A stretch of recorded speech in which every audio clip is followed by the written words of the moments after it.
पितृपक्ष हा आपल्या पूर्वजांना स्मरण करण्याचा व त्यांना तृप्त करण्याचा काळ आहे.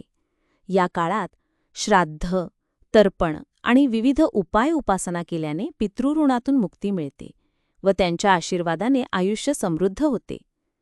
पितृपक्षातील उपाय व उपासना. 1. श्राद्ध व तर्पण. आपल्या पूर्वजांच्या श्राद्ध तिथीनुसार पिंडदान, तर्पण करावे.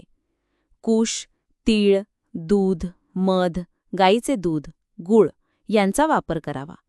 ब्राह्मणांना भोजन व दक्षिणा द्यावी. 2. पितृस्मरण व पितृस्तुती. रोज प्रातःकाळी ओम नमोस्तु पितृभ्यः हा पितृमंत्र जपावा. गंगा, गोदावरी, कृष्णा किंवा जवळच्या पवित्र नदीत पितरांना जलांजली द्यावी. 3. दानधर्म. पितरांना संतुष्ट करण्यासाठी तांदूळ, तूप, वस्त्र, काळे तीळ, पादत्राणे, लोखंडी वस्तू, भांडी दान करावीत.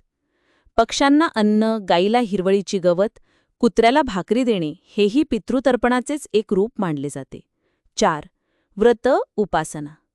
पितृपक्षात शक्यतो सात्विक आहार घ्यावा. मांस, मद्य, कांदा, लसूण, तामसिक पदार्थ टाळावेत. ब्रह्मचर्य व सदाचार पाळावा. 5. विशेष उपाय.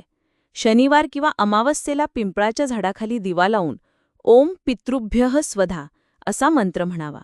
गरजू लोकांना अन्नदान व पाणीदान केल्याने पितर प्रसन्न होतात. असे मानले जाते की पितृपक्षात केलेल्या या उपायांनी पूर्वजांचे आशीर्वाद मिळतात, कुटुंबातील अडथळे दूर होतात व घरात सुख शांती नांदते.